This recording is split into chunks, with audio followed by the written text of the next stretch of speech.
Opa! Informação que acabou de chegar aqui para a gente, porque nós estamos acompanhando o julgamento virtual da prisão do ex-presidente do BRB.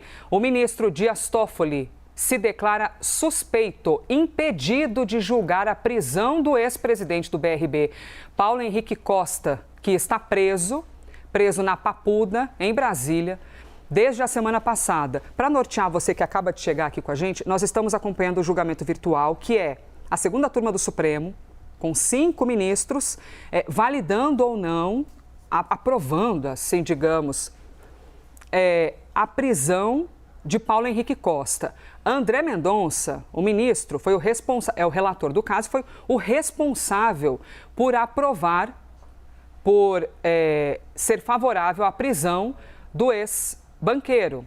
Já tinha vindo um caminho a favor pela Polícia Federal, também pela PGR, e o ministro André Mendonça disse, olha, nós temos aqui evidências muito grandes de que este ex-presidente do BRB tem de ser preso.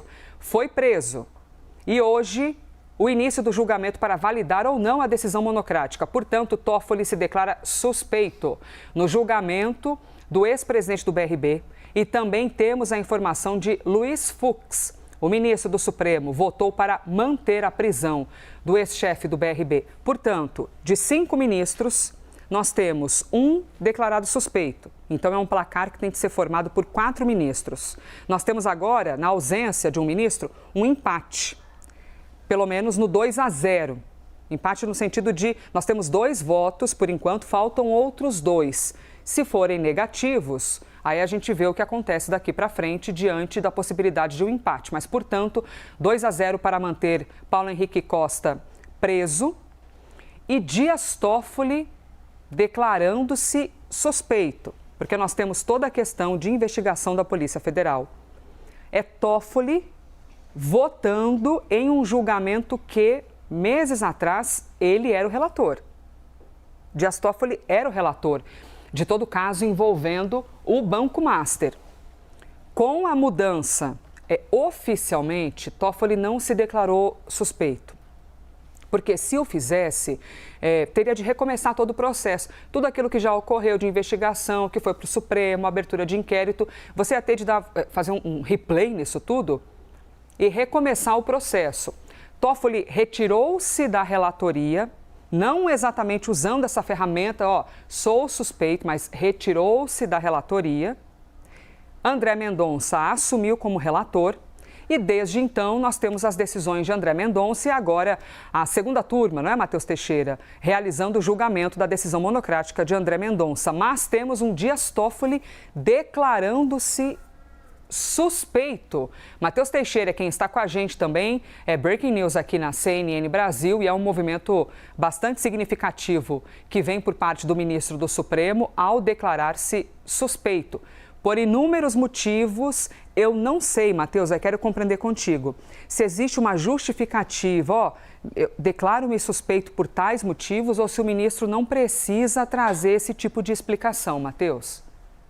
Olá, Elisa, novamente. Não precisa. A lei prevê apenas que o juiz tem que se declarar suspeito ou impedido a depender da situação, mas em nenhum momento a lei exige que o juiz, no caso um ministro da Suprema Corte, dê explicações pela razão da declaração de suspeição. E foi exatamente o que fez hoje o ministro Dias Toffoli, assim como fez em relação à prisão de Daniel Worcaro. Na prisão de Daniel Worcaro, ele declarou a suspeição naquela petição específica da prisão e, portanto, por isso que havia dúvida de agora, porque a decisão do ministro André Mendonça relativa a Paulo Henrique Costa foi tomada em outro processo, em outra petição e, portanto, como estava restrito aquele processo específico à declaração de suspeição dele, havia essa dúvida e agora, no andamento processual, porque é um julgamento virtual, qualquer um que abrir o site do Supremo, botar o número do processo, consegue acompanhar.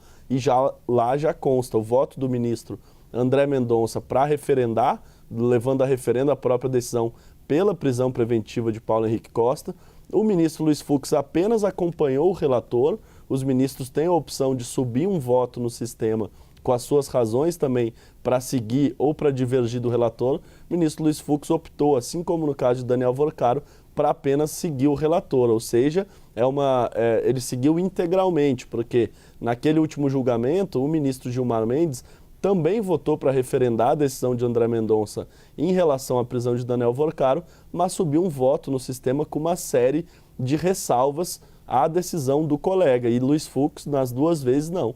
Seguiu integralmente o que o relator decidiu, e além desses 2 votos que já constam no sistema, aparece ali, afirmou suspeição, ministro Dias Toffoli, ou seja, ele afirmou a suspeição, mas não subiu nenhum documento, não expôs nenhuma razão para que isso tenha acontecido. Importante a gente lembrar que, como é um julgamento sem o ministro Dias Toffoli e empate beneficia o réu pela legislação penal, ainda pode Paulo Henrique Costa ser solto a depender dos votos de Cássio Nunes Marques e Gilmar Mendes. Se der um 2-2, empate beneficia o réu, ou seja, já tem 2 votos, Mendonça e Fux, mas ainda dá para reverter a prisão. A defesa de Paulo Henrique Costa ainda pode alimentar a esperança, não é a tendência que aconteça, mas se tiver 2 votos pela revogação da prisão, estará revogada porque, apesar de seu empate 2-2, prevalece o entendimento mais benéfico para o investigado, que nesse caso é o ex-diretor, o ex-presidente do Banco Regional de Brasília.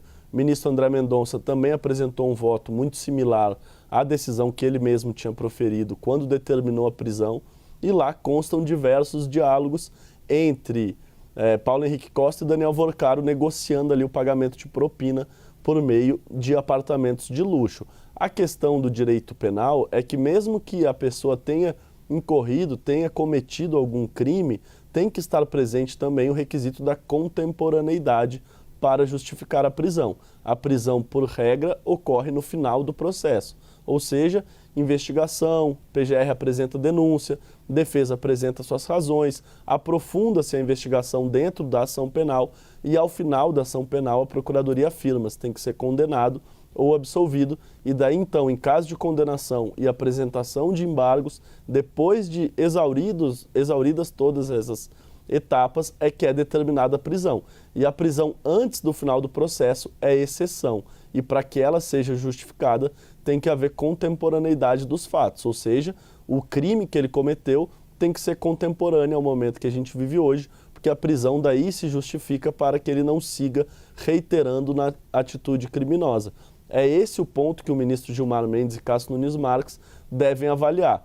Tudo bem, é muito grave o que ele fez, as mensagens mostram que de fato ele negociou o pagamento de propina, mas isso justifica uma prisão nesse momento? A negociação já faz mais de um ano. E esse tipo de questão jurídica que pode ser levantada pelo ministro Gilmar Mendes, que já na decisão de Daniel Worcaro ele ressaltou isso, acompanhou a decisão de prisão, entendeu que sim, a liberdade de Worcaro naquela situação demandava a prisão porque ele podia atrapalhar as investigações e tinha atitudes nesse sentido, mas ele fez ressalvas importantes sobre a necessidade de observar a contemporaneidade dos fatos. E, novamente, no caso de Paulo Henrique Costa, o debate também deve girar em torno disso. Todos consideram grave, mas aos requisitos previstos na lei para uma prisão preventiva antes do final do processo, esse é o cerne da questão. O ministro Luiz Fux, como não subiu seu voto, ele apenas acompanhou André Mendonça, portanto, ele respalda na íntegra a decisão do relator. E agora os 2 ministros que ainda faltam votar, Cássio Nunes Marques e Gilmar Mendes, devem abordar esse tipo de questão e votar ao final, se acompanha o relator ou se diverge do relator, Elisa.